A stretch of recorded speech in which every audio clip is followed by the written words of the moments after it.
باللہ من الشیطان الرجیم بسم اللہ الرحمن الرحیم۔ اللہ تبارک و تعالیٰ کے نام سے شروع جو بڑا مہربان اور نہایت رحم کرنے والا ہے۔ پوری دنیا پر حکومت کرنے والا ایک ایسا جابر اور ظالم بادشاہ جو یہودیوں پر اللہ تبارک و تعالیٰ کا عذاب بن کر نازل ہوا، اور اس نے یہودیوں کو چن چن کر ان کا قتل عام کیا اور یہودیوں کے عروج کو زوال میں بدل دیا۔ پیار دوستو، آج کی اس ویڈیو میں ہم آپ کو بتائیں گے کہ بخت نصر کون تھا اور یہ کافر اور ظالم بادشاہ یہودیوں پر اللہ تبارک و تعالیٰ کا عذاب بن کر کیسے نازل ہوا، اور بخت نصر بادشاہ کا دور حکومت کیسے ختم ہوا اور اللہ تبارک و تعالیٰ نے اس کا انجام کیا کیا۔ پیار دوستو، ان تمام تر سوالات کے جوابات قرآن و حدیث کی روشنی میں آج کی اس ویڈیو میں ہم آپ کو بتائیں گے، لہٰذا آپ سے گزارش ہے کہ ہماری اس ویڈیو کو اینڈ تک ضرور دیکھیے گا۔ دنیا کی تاریخ میں بہت بڑے بڑے بادشاہ آئے جنہوں نے دنیا میں حکومت کی، لیکن صرف 4 بادشاہ ایسے تھے کہ جن کو اللہ تبارک و تعالیٰ نے پوری روئے زمین پر حکومت عطا فرمائی تھی۔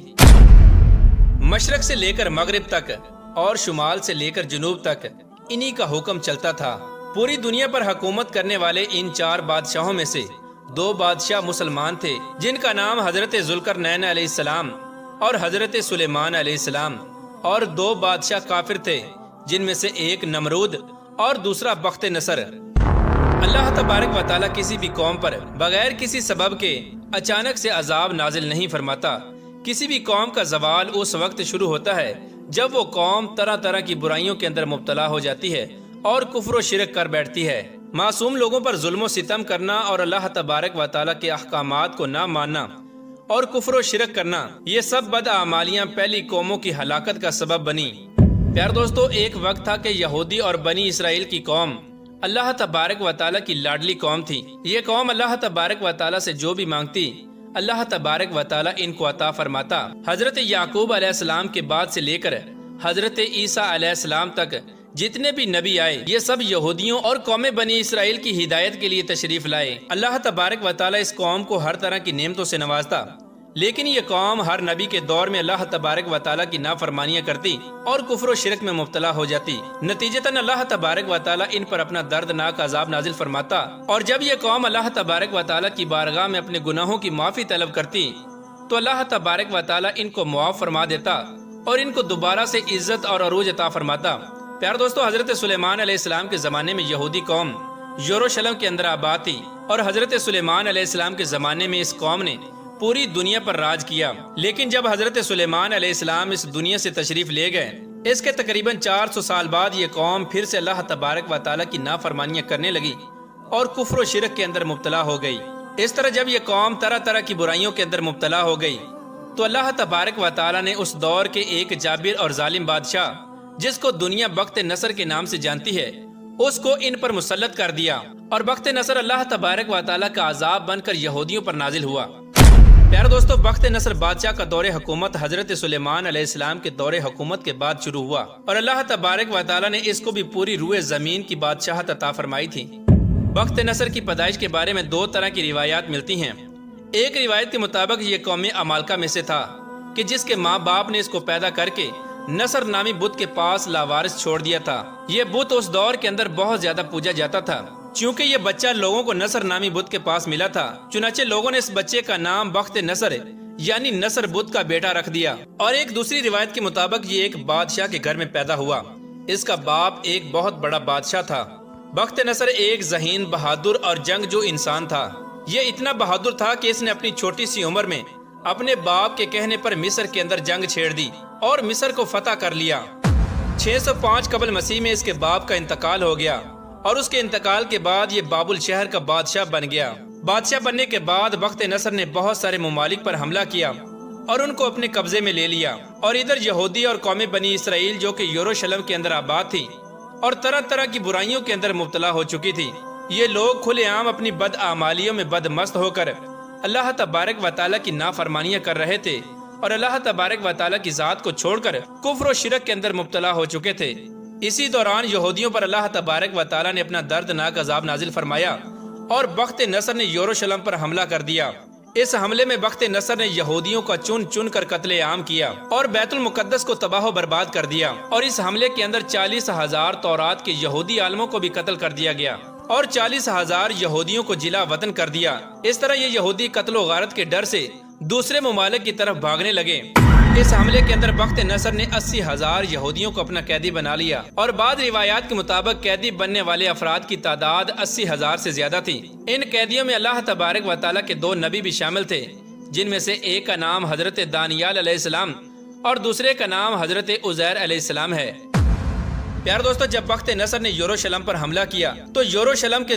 تمام شہر کو جلا دیا، ہیکل سلیمانی کو گرا دیا اور اس کے خزانے کو لوٹ لیا، اور ہیکل سلیمانی میں موجود تمام کتابوں کو جلا دیا، جس کے اندر تورات شریف کے اصل نسخے بھی موجود تھے۔ اس طرح بخت نصر بادشاہ نے ظلم و ستم کی ہر حد پار کرتے ہوئے یہودیوں کو چن چن کر قتل کیا، اور ہیکل سلیمانی اور تورات شریف کی بے ادبی کرتے ہوئے ان کو جلا دیا۔ پیار دوستو، اس قتل و غارت کے اندر تابوت سکینہ جو کہ ہیکل سلیمانی کے اندر موجود تھا، وہ کہیں غائب ہو گیا، اور اس کا آج تک کسی کو کچھ پتہ نہ چلا۔ اس قتل و غارت کے بعد بخت نصر بہت سارے یہودیوں کو قیدی بنا کر اپنے ساتھ لے گیا، اور چونکہ بخت نصر بادشاہ نے ہیکل سلیمانی کو جلایا تھا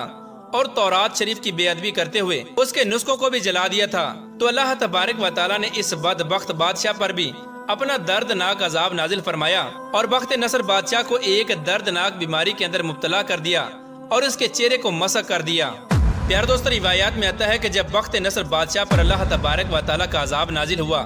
اور اس کے چہرے کو مسخ کر دیا گیا اور یہ انسان سے جانور بن گیا، تو اس کے بعد یہ جنگلوں میں چلا گیا، اور اس نے اپنی زندگی کے 7 سال جنگلات میں گزارے۔ وہاں پر یہ جانوروں کی طرح گھاس کھاتا اور اسی بیماری کی حالت میں جنگلوں میں رہتا۔ 7 سال کے بعد اللہ تبارک و تعالیٰ نے اس بیماری کو دور کر دیا اور اس کو جانور سے انسان بنا دیا۔ پیار دوستو، بخت نصر بادشاہ کو موت کس طرح آئی اور اس کا انجام کیا ہوا، اس کے متعلق روایات میں آتا ہے کہ جب بخت نصر نے یہودیوں کو قید کیا تو ان میں 2 اللہ تبارک و تعالیٰ کے برگزیدہ نبی بھی تھے،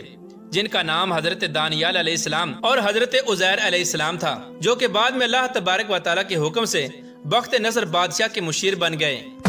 پیار دوستو، چونکہ حضرت دانیال علیہ السلام اور حضرت عزیر علیہ السلام اللہ تبارک و تعالیٰ کے نبی تھے، اور اللہ تبارک و تعالیٰ نے ان کو علم و فراست سے نوازا تھا، لہٰذا بخت نصر بادشاہ علم و دانائی کی وجہ سے ان کو بہت زیادہ اہمیت دیتا تھا، جو کہ بنی اسرائیل کی یہودیوں کے لیے ناقابل برداشت تھی،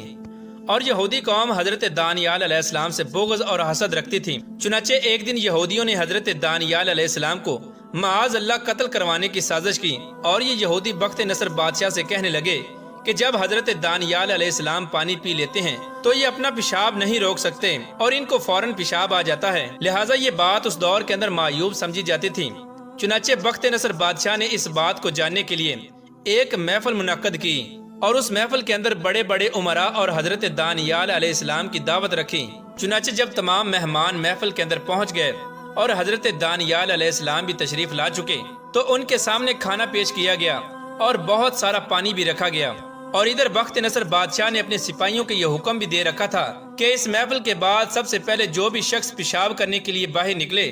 تو اس کو فوراً قتل کر دیا جائے، پھر چاہے وہ پیشاب کرنے والا یہی کیوں نہ کہے کہ میں بخت نصر ہوں، اور اگر کوئی تمہارے سامنے اس طرح کہے تو اس سے کہنا کہ تو جھوٹ بولتا ہے اور تمہارے قتل کا حکم ہمیں بادشاہ نے دیا ہے۔ پیار دوستو، روایات میں آتا ہے کہ جب یہ محفل ختم ہوئی اور تمام لوگ کھانا کھا چکے تو سب سے پہلے اللہ کے حکم سے جس شخص کو پیشاب کی حاجت محسوس ہوئی وہ بخت نصر بادشاہ تھا۔ اس طرح جب بخت نصر بادشاہ پیشاب کی غرض سے باہر نکلا، جیسے ہی بخت نصر دروازے سے باہر آیا تو باہر اندھیرا تھا، جس کی وجہ سے کسی کو کچھ پتہ نہ تھا کہ یہ کون ہے۔ چنانچہ دروازے پہ کھڑا سپاہی اس پر حملہ آور ہوا تو بخت نصر بادشاہ کہنے لگا کہ میں بخت نصر ہوں، تو اس سپاہی نے جواب دیا کہ تو جھوٹ بولتا ہے اور مجھے میرے بادشاہ نے تجھے قتل کرنے کا حکم دیا ہے۔ چنانچہ اسی دوران اس سپاہی نے تلوار سے حملہ کیا اور بخت نصر کو وہیں پر ہلاک کر دیا۔ پیار دوستو، اس طرح اللہ تبارک و تعالیٰ نے اپنے پیارے نبی حضرت دانیال علیہ السلام کو یہودیوں کی ناپاک سازش سے بچا لیا، اور جو بخت نصر بادشاہ حضرت دانیال علیہ السلام کو قتل کرنا چاہتا تھا وہ خود ہی اپنے سپاہیوں کے ہاتھوں قتل ہو گیا۔